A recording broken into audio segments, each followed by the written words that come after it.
Le tireur vient d'être identifié par le FBI. On retrouve naturellement notre correspondant à Washington, Axel Monnier. Donnez-nous les dernières nouvelles, puisque tout à l'heure, dans la conférence de presse du FBI et de la police de Pennsylvanie, on n'avait pas son identité. Ça y est, on l'a. Non, effectivement, elle vient d'être confirmée à l'instant par le porte-parole de l'agence du FBI de Pennsylvanie, de Pittsburgh, qui se trouve à peu près à 60 km de la petite ville de Butler où se tenait le meeting de Donald Trump.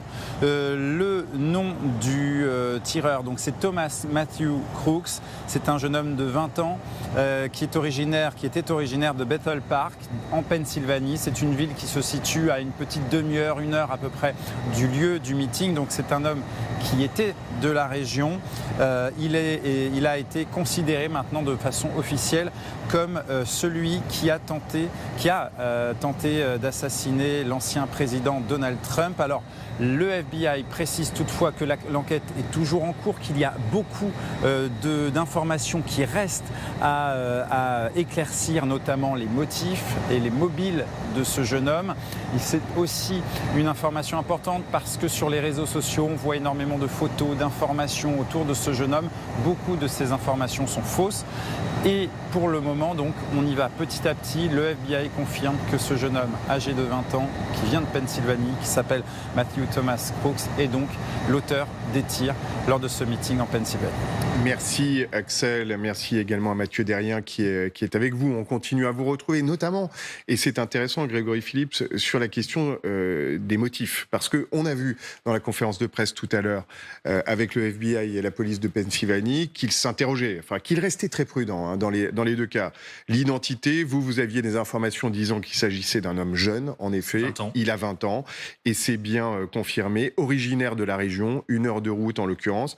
Reste la question des motifs, mais on voit que la police avance quand même assez vite. Oui, elle avance vite. Pourquoi ? Parce que il y a un nombre d'enquêteurs mobilisés, vous imaginez, sur ce type d'affaires extrêmement important. Le FBI de Pittsburgh, Pennsylvanie, mais aussi des équipes qui sont arrivées quasi immédiatement de Washington. Et là, on peut imaginer qu'ils essayent de ratisser toutes les pistes autour de ce jeune homme qui s'appelle donc Thomas Matthew Crooks. Et on peut imaginer qu'ils vont très rapidement remonter le film, contacter ses proches et essayer d'aller chez lui pour essayer de trouver des premiers indices. Et là, sans doute que dans les prochaines heures, on aura peut-être des premières réponses sur le profil de cet homme, peut-être sur une affiliation politique, sur son profil psychologique. Enfin, c'est tout ça qu'il va falloir démêler dans les prochaines heures. Il y a une certitude néanmoins, c'est qu'il était équipé d'un fusil AR-15, d'un fusil automatique avec lequel il a ouvert le feu. Il faudra aussi savoir s'il possédait ce fusil de manière légale ou non. Est-ce qu'il a pu en faire l'acquisition ? Si oui, quand ? Ou dans quelles circonstances? Vous voyez, il y a encore beaucoup de points d'interrogation qu'on va essayer de résoudre au fur et à mesure de la journée. Je vous donne la réaction d'Emmanuel Macron qui vient à l'instant de réagir dans quelques secondes. Mais Hélène Bonnet, important aussi pour la police, pour le FBI, d'aller vite pour éviter ce flux de désinformation dont nous parlait Axel Monnier. C'est-à-dire sur les réseaux sociaux en ce moment, je vous vois les consulter régulièrement. Il y a évidemment absolument tout et n'importe quoi, tant cet événement a une résonance et une portée internationale. Oui, absolument. Et tout va très vite. Alors, ce nom qui est ressorti il y a quelques instants circulait déjà un petit peu sur les réseaux sociaux, mais évidemment, ce ne sont pas des informations qu'on peut donner comme ça. Il faut qu'elles soient vérifiées. Et c'est le cas aussi. Il y a beaucoup de photos du tueur présumé qui circulent sans qu'on puisse savoir si c'est réellement lui ou pas. Donc, il faut énormément de prudence. Et c'est aussi pour ça que les autorités disent, attendez, on va vérifier, on veut être sûr à 100% que c'est bien lui. Et vous imaginez que maintenant que son nom est officialisé, eh bien... c'est très simple, tout le monde va chercher dans les réseaux sociaux, essayer d'exhumer le profil de cet homme, voir s'il avait posté des vidéos pour comprendre un peu les motifs. Donc il faut être très prudent avec ce qui circule en ce moment même sur Internet. Et on avance évidemment très prudemment. Vous découvrez la réaction d'Emmanuel Macron à travers le réseau social X. C'est un drame pour notre démocratie. La France partage le choc et l'indignation des États-Unis. Il vient donc de réagir, le président français, qui, dans 2 heures, présidera le défilé, qui n'est pas sur les Champs-Élysées du 14 juillet cette année, mais qui est sur l'avenue Foch. Tout le monde, Catherine Gentil, le monde entier d'ailleurs, quelles que soient les couleurs politiques, quels que soient les types de régimes, tout le monde a réagi à ce qui se passe. Drame pour nos démocraties, dit le président français. Oui, bien sûr. Il y a eu déjà énormément de réactions à travers la planète parce que, quelle que soit l'idée qu'on puisse se faire de Donald Trump, ça représente en fait une attaque contre un système démocratique.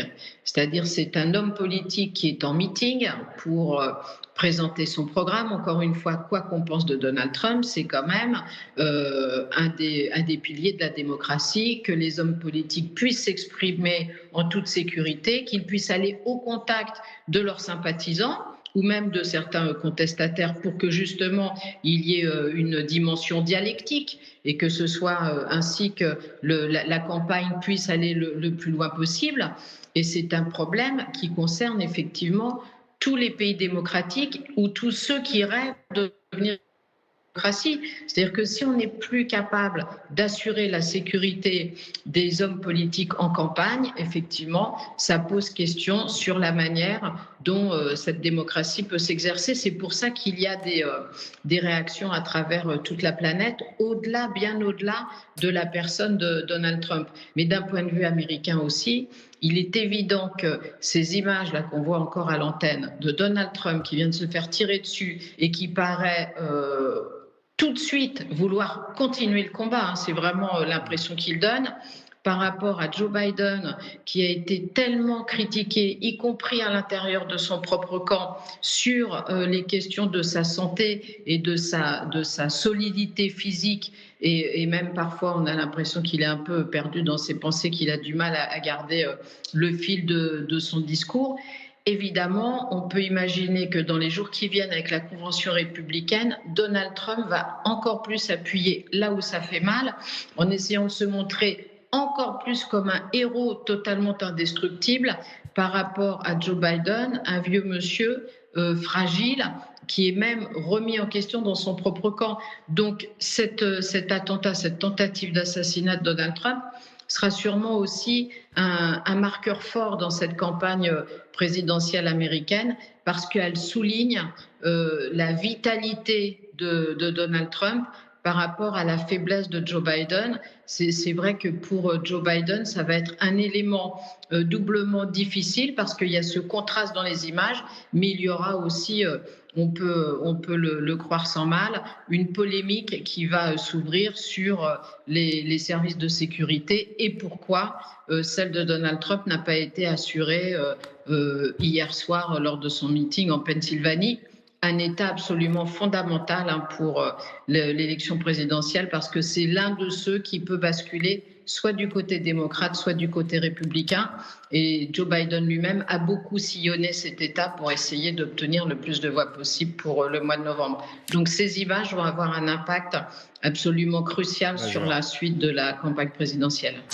Merci beaucoup Catherine Gentil, il est 8h précisément si vous nous rejoignez sur l'antenne d'LCI. Nous allons vous faire vivre ce qui s'est passé hier 18h15, minuit 15 pendant la nuit. Donald Trump en Pennsylvanie, dans une petite ville de cet État clé, est subit le tir d'un homme, un sniper embusqué à 125 mètres. Vous le voyez, les services de sécurité se jettent immédiatement sur lui.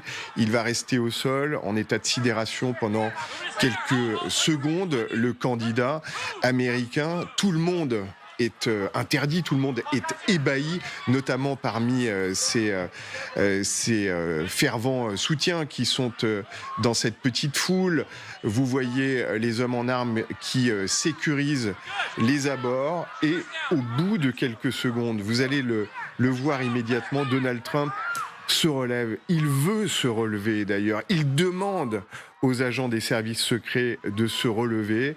Il a du sang qui coule le long de son visage puisqu'il a été touché à l'oreille droite. Et le voilà, le président américain, qui immédiatement va brandir le poing vers ses supporters, le pupitre est en train de tomber. Tous les agents des services de sécurité, craignant bien sûr qu'il n'y ait un autre tir, l'entourent, mais lui se lève et regardez la réaction de ses partisans qui se relèvent comme un seul homme, est-on tenté de dire.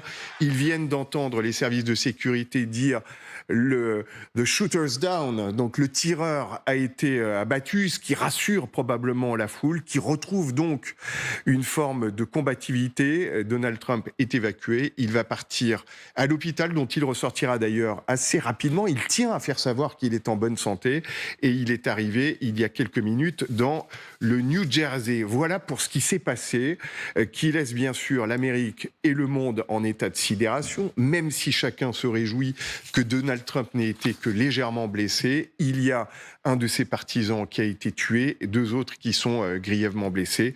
On a appris l'identité du tueur, un jeune homme originaire de Pennsylvanie de seulement 20 ans. Brandon Warrett, vous nous avez rejoint parce qu'il y a un nombre évidemment extrêmement important de réactions partout dans le monde. Effectivement, il a commencé il y a quelques instants par Emmanuel Macron qui a réagi sur Twitter. Mes pensées au président Donald Trump, à qui j'adresse mes vœux de prompt rétablissement. C'est un drame pour nos démocraties. La France partage le choc et l'indignation du peuple américain. Ursula von der Leyen, également la présidente de la Commission européenne, qui se dit profondément choquée. Réaction il y a 10 minutes. Autre réaction qui était très attendue, celle de Joe Biden dans un communiqué dans un premier temps. Ensuite, il a réagi lors d'une courte allocution. Il s'est dit soulagé d'apprendre que Donald Trump était sain et sauf. La violence n'a pas sa place en Amérique. Et donc, Joe Biden, on l'a appris aussi, il a échangé avec Joe Biden et Donald Trump cette nuit. Nombreuses réactions aussi avec la vice-présidente des États-Unis, Kamala Harris. Elle se dit soulagée que l'ancien président ne soit pas gravement blessé. On a une réaction de Bill Clinton, l'ancien président américain, mais également de Barack Obama. Nous devrions tous être soulagés que Donald Trump n'ait pas été gravement blessé. Et réaction également, il y a environ une demi-heure, du président ukrainien Volodymyr Zelensky. Je suis consterné d'apprendre la fusillade. Une telle violence n'a aucune justification. Je souhaite que l'Amérique soit plus forte.